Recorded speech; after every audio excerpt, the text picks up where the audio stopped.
Welcome, Rahul, to INS. As always, it's such a pleasure talking to you, and thank you for your time. Thank you, Sukant. It's a pleasure speaking to you once again. Yes, as always. So, not just literature, Kashmir and the Pandit story is now finding space on the screen too. Your film and now the Kashmir Files. So, what do you think are the reasons for this renewed interest? I think there just comes a time when everything finds its own place.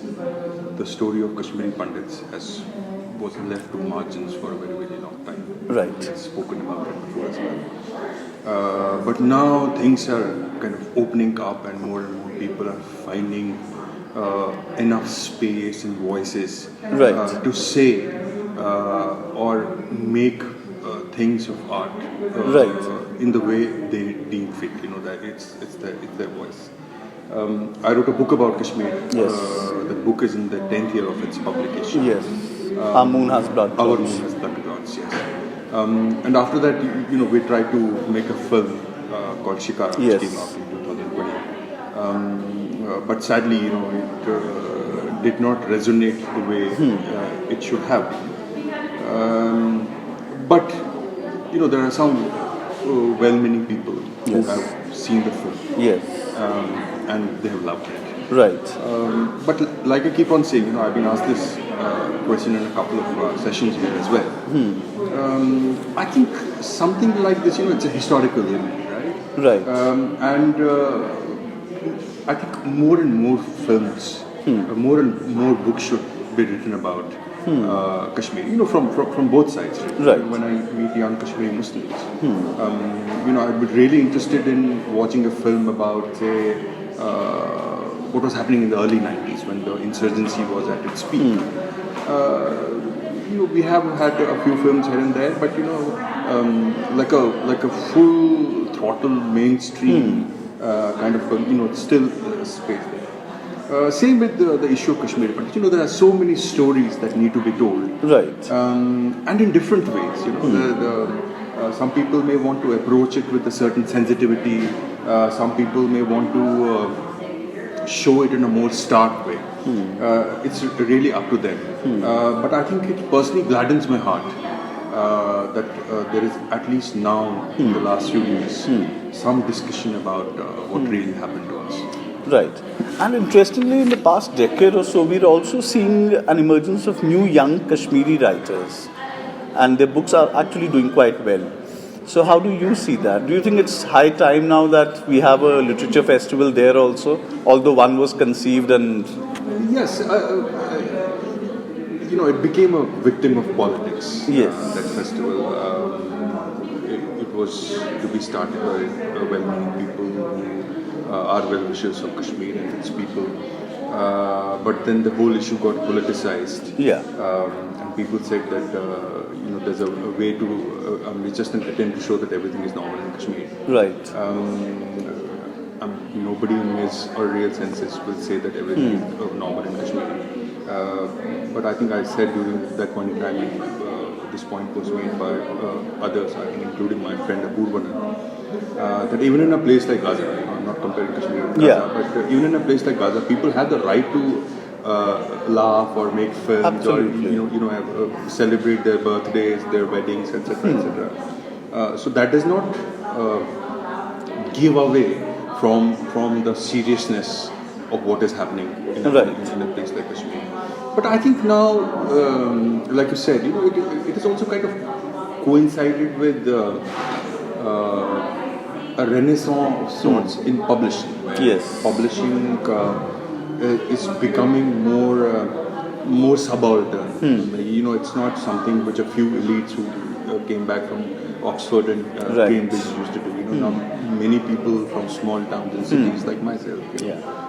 We are finding voices now, and in a conflict zone like Kashmir, where young people are far more involved and immersed in politics, and they understand certain nuances more than their peers elsewhere in the country. Right. I think it's a wonderful thing that people are coming out.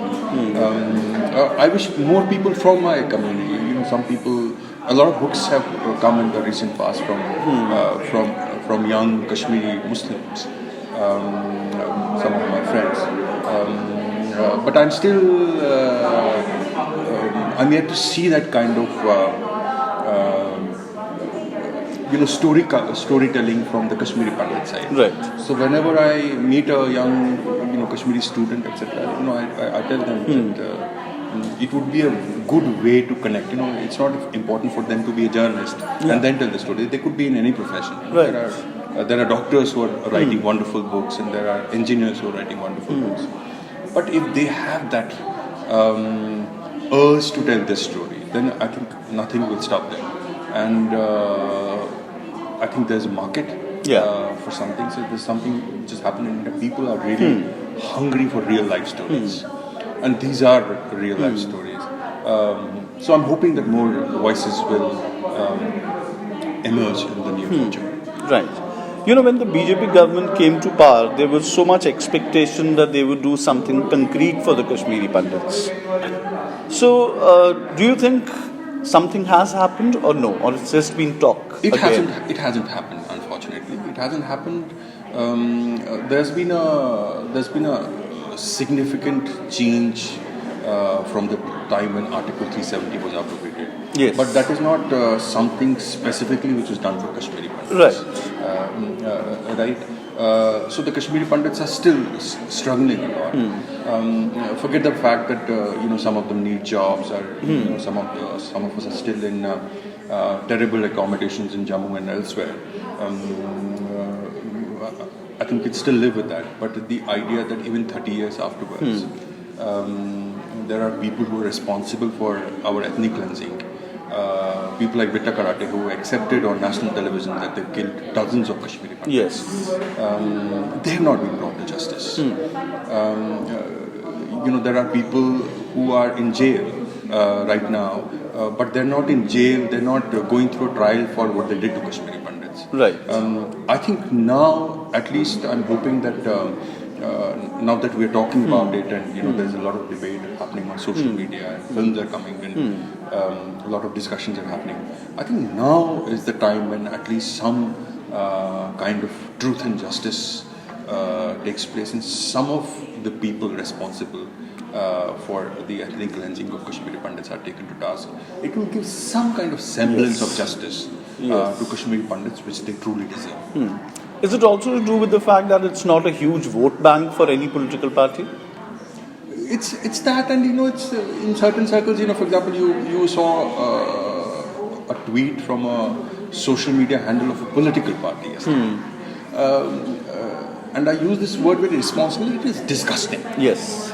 It is disgusting because you're tweeting it from a social, officiated blue tick social media handle. What does it say about you?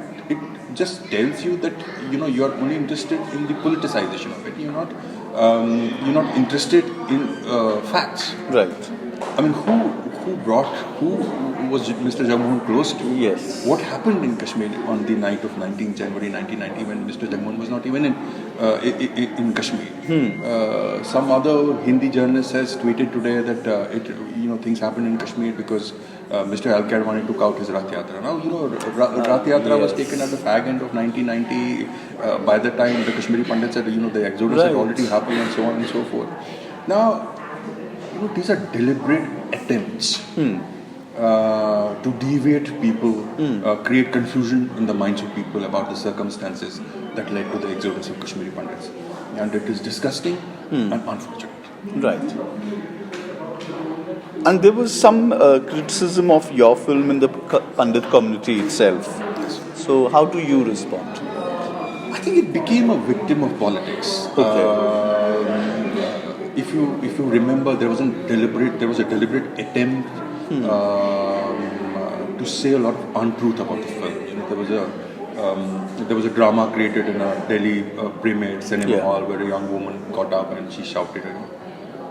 and it was made out to be as if we are being apologetic about what happened to Kashmiri Pandits. I accept the fact that it was made with a certain sensitivity, but we have not in any way compromised with the truth of Kashmiri Pandits in this film. So there are far more nuances in that film than what we see on social media in terms of these stark, rabid nonsense. Right. Sometimes. So it kind of dissuaded a lot of people from watching it because they became victims of that WhatsApp disinformation. That video, terrible video, became viral, and then then it develops a life of its own. It becomes this organic octopus with a lot of tentacles and there, and then it's you cannot control it. Right.